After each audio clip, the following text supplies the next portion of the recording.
আসসালামু আলাইকুম রহমতুল্লাহ। আশা করছি সবাই ভালো আছেন, সুস্থ আছেন। আজকে আপনাদের জন্য নতুন একটি ভিডিও টিউটোরিয়াল নিয়ে আসলাম।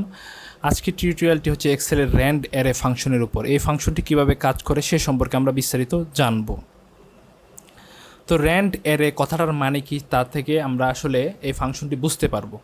র্যান্ড অ্যারে যদি আমরা এটাকে ভাঙি তাহলে পাবো র্যান্ডম, আরটা হচ্ছে অ্যারে। র্যান্ডম মানে কি এলোমেলো, অ্যারে মানে হচ্ছে কোনো একটা সংখ্যা গুচ্ছ। অ্যারে মানে হচ্ছে একটা গুচ্ছ, যেমন ধরেন কেমন 2 5 6 7 7 5, এটাকে বলা হয় এই যে এরকম এই জিনিসগুলোকে বলা হয় সংখ্যাগুচ্ছ। সেটা কলাম এবং সারিতে একসাথে যদি থাকে সেটাকে বলা হয় কি অ্যারে। কলাম এবং সারিতে যদি দেখেন, এটা এর কলামেও আছে, এটা কয় কলাম, এখানে 3 কলাম এবং 2 সারি। তো এই কলাম এবং সারি বিশিষ্ট সংখ্যা যদি এরকম থাকে তখন সেটাকে আমরা বলতেছি কি অ্যারে। তো কি বলতেছি, র্যান্ডম অ্যারে, অর্থাৎ এরকম যে অ্যারে বানাবে সেই অ্যারেটা কী হবে, র্যান্ডম, এলোমেলো, অর্থাৎ সংখ্যাগুলো হবে এলোমেলো। তো আমার এরকম দরকার পড়তেই পারে যে আমার এরকম হতে পারে আমার এই যে 3 ঘর, উপরে কলামও 3 ঘর, তারপর হচ্ছে সারিও 3 ঘর, কলামও 3টা, প্রত্যেক কলামে 3টা করে হচ্ছে ঘর, এবং হচ্ছে প্রত্যেক সারিতেও 3টা ঘরে, প্রত্যেকটা ঘরেই কী থাকবে, সংখ্যা থাকবে। কেমন 3 4 এরকম থাকবে, 5 ধরেন এরকম থাকলো, তারপর এখানে থাকলো আরও 2 1। দেখেন এই কলামে কয়টা, 3টা সংখ্যা, তারপর এখানেও থাকলো 5 4, এখানেও থাকলো 7 8।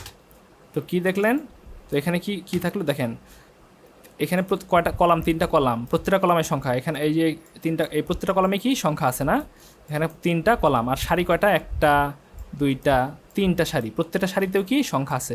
যদি এরকম আমার কোনো কারণে দরকার পড়ে যে আমার এখানে এরকম জিনিসগুলো থাকতে হবে, এর মিনিমাম সংখ্যা ম্যাক্সিমাম সংখ্যা এরকম, যে আমি এরকম লিমিট করে দিলাম যে 1 থেকে 5-এর মধ্যে থাকতে হবে বা 1 থেকে 10-এর মধ্যে থাকতে হবে, এর বেশি বাইরে থাকতে পারবে না, আমার এরকম র্যান্ডম দরকার পড়তেই পারে, হ্যাঁ, বিভিন্ন কাজে। তো তখন কিন্তু এই র্যান্ডম অ্যারে জিনিসটা কাজ করে, হ্যাঁ। তো র্যান্ডম অ্যারে পুরোটা না লিখে এটা ফাংশনে বলা হয় র্যান্ডমের র্যান্ড এবং অ্যারে, এভাবে লেখা হয়। তো এটা দেখি কিভাবে আমরা কাজ করে। তো ফাংশন লেখার জন্য আমরা জানি কী দিতে হয়, ইকুয়াল সাইন দিতে হয়। আমরা ইকুয়াল সাইন দিলাম, তারপর কি ফাংশনের নামটা, আর ফাংশনের নাম কি র্যান্ড অ্যারে। এখন চলে আসছে কিন্তু র্যান্ড এই এ ডাবল আর লেখার সাথে সে চলে আসছে। এখন আপনি এখানে এই যে এই লেখাটার উপর ডাবল ক্লিক করতে পারেন, অথবা কিবোর্ডের ট্যাব বাটন প্রেস করতে পারেন। করলে কি হবে, সে প্রাইমারি স্ট্রাকচারটা নিয়ে নেবে। দেখেন প্রাইমারি স্ট্রাকচারটা সে নিয়ে নিচ্ছে। এখন বলছে কি, তুমি দেখেন আমি ধরেন কিছু দিলাম না, হ্যাঁ, এখানে দেখেন প্রত্যেকটা রোজ, কলামস, মিনিমাম, ম্যাক্সিমাম, ইন্টিজার, প্রত্যেকটা কী দেওয়া আছে, প্রত্যেকটা হচ্ছে স্কোয়ার ব্র্যাকেট দেওয়া বা থার্ড ব্র্যাকেট দেওয়া, অর্থাৎ এগুলো অপশন, এগুলো না দিলেও কাজ করবে। কোনোটা যদি আপনি না দেন, মানে যদি মনে করেন যে আমি একটা দেবো আর একটা দেবো না, কোনো সমস্যা, আপনি না দিলেও কাজ করবে, ঠিক আছে, না দিলেও কাজ করবে। যেমন আমি যদি কিছুই না দিই, দেখি ব্র্যাকেট দিয়ে কী আসে, দেখেন একটা শেষ কিন্তু সংখ্যা দিছে, আমাকে দিছে না কি 0.180174, অর্থাৎ ফাংশনটা কাজ করছে। মানে এটার মানে হচ্ছে তুমি যদি কিছু না দাও ফাংশনটা কাজ করবে। সবগুলাই দেখেন স্কোয়ার ব্র্যাকেট, এক্সেলে কোনো আর্গুমেন্ট যদি স্কোয়ার ব্র্যাকেটের মধ্যে থাকে তার মানে হচ্ছে এই ফাংশনগুলো এমনিই কাজ করবে, তুমি যদি কিছু না দাও তা কাজ করবে। যেহেতু এখানে সবগুলাই স্কোয়ার ব্র্যাকেট, তাহলে এটা ছাড়াও আমি কিন্তু ফাংশনটা কাজ করাইছি, ঠিক আছে। কিন্তু আমার উদ্দেশ্য তো তা না, আমার উদ্দেশ্য হচ্ছে কি অ্যারে বানানো, এই যে এরকম একটা অ্যারে বানানো। আমি সেম অ্যারে বানাবো, দেখেন এখানে কিন্তু সংখ্যা আছে কি 1 থেকে 8 পর্যন্ত, এর উপরে নাই। এবং এখানে রো কয়টা, রো হচ্ছে 3টা, এই যে 1 2 3, এই যে 3টা কিন্তু রো, হ্যাঁ। তো আমিও চাই রো হবে 3টা, আমি সেম এটা এরকম একটা বানাবো, হ্যাঁ। তারপর কি বলছে, কমা দাও, রো এই দেওয়ার পর কমা দিলাম, পরে বলছে কলাম নাম্বার কি দিবা, এই স্কোয়ার ব্র্যাকেট, তুমি দিলেও দিতে পারো, না দিলেও না, আমি দিয়ে দেবো। আমি চাই 3টা কলাম হবে, 1 2 3 এরকম 3টা কলাম হবে। তারপর বলছি কি, যে মিনিমাম নাম্বার দাও, মিনিমাম নাম্বার কত চাই, মিনিমাম নাম্বার চাই 1। তারপর তাহলে কমা দাও, পরে দিলাম। তারপর বলছে ম্যাক্স নাম্বার, সর্বোচ্চ কত নাম্বার চাই, আমি চাই সর্বোচ্চ নাম্বার কত চাই, এখানে সর্বোচ্চ নাম্বার কত আছে 8 চাই। পরে বলছে কমা দাও, দিলাম।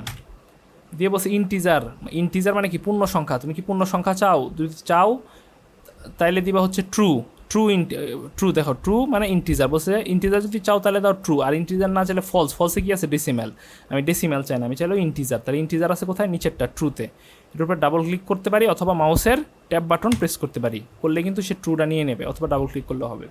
ডাবল ক্লিক করলে কেমন, এই যে ডাবল ক্লিক করলাম, তাও কিন্তু সে নিয়ে নিছে। নেওয়ার পর কী বলছে, তারপর ব্র্যাকেট ক্লোজ করে দাও, দিলাম, তারপর কি এন্টার চাপলাম, দেখেন সে কিন্তু আমাকে একটা অ্যারে জেনারেট করে দেখাইছে। 1 থেকে 8-এর মধ্যে সংখ্যা থাকবে, আর বাহিরে কোনো সংখ্যা নাই, এবং সে কলাম 3টা বানাইছে, এরকম 3টা কলাম বানাইছে, এবং 3টা রো সে আমাকে কি বানাই দিচ্ছে, এরকম আমার ইচ্ছা মতো।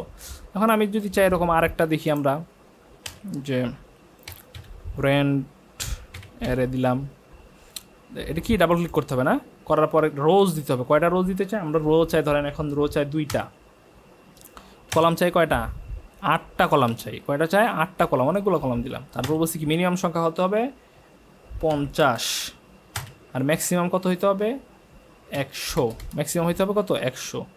পরে কি আমরা কি ইন্টিজার চাই না, হ্যাঁ আমরা ইন্টিজার চাই, ইন্টিজার চাই। আপনি ডেসিমাল দিয়েও করে দেখতে পারেন, আমরা ইন্টিজার দিয়ে দেখলাম, ইন্টিজার চাই। তারপর ব্র্যাকেট ক্লোজ করলাম, দেখেন কী দেখাইছে, কয়টা সে কলাম, এই যে আমরা 8টা কলাম চাইছিলাম, হ্যাঁ 4টা কলাম দেখাইছে, আর রো কয়টা 2টা দেখাইছে।